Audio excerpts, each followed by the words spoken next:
bien bonjour et bienvenue sur commentphotographier.com. Alors aujourd'hui je réponds à la question de Anine.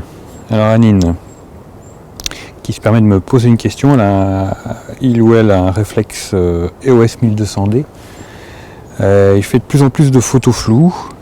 Il a fait tomber l'appareil photo, la sangle était mal attachée. Et est-ce que l'appareil peut se dérégler suite à cela? Eh bien oui, moi j'ai vécu cette expérience avec mon boîtier en Grèce. L'appareil photo, la sangle s'est dévissée sous l'appareil photo, et l'appareil photo est tombé par terre sur du pavé, donc il a mangé chaud. Et suite à ça aussi, les photos n'étaient pas nettes, plus de photos nettes. Alors le problème ne venait pas de l'appareil photo, le problème venait de l'objectif, qui lui avait pris un coup comme l'appareil photo, mais l'objectif était complètement déréglé. Il n'était pas cassé parce qu'il n'avait pas de trace de coup. Seulement, il avait été secoué, choqué, et ce choc avait complètement déréglé l'intérieur de l'objectif. Ce qui fait qu'aucune image n'était nette, il n'y avait plus de piqué, il n'y avait plus rien, on était légèrement flou à chaque fois. Donc pour savoir déjà, il faut savoir si c'est l'appareil photo ou l'objectif qui a un problème.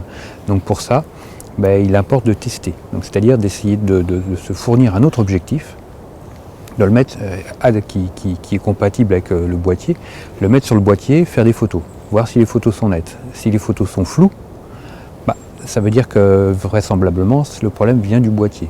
Si les photos sont nettes, ça veut dire que le boîtier n'est pas en cause, puisqu'avec un autre objectif, il fait des photos nettes. Et puis sinon, l'objectif, prenez votre objectif qui pose souci et testez-le sur un autre boîtier. Donc ça, vous pouvez aller en magasin, prétexter que vous voulez acheter un appareil photo, un objectif, vous pouvez faire le test.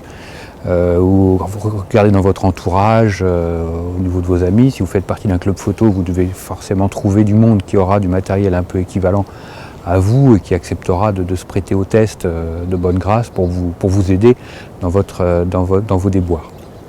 Donc voilà, testez votre matériel pour savoir concrètement d'où vient la panne.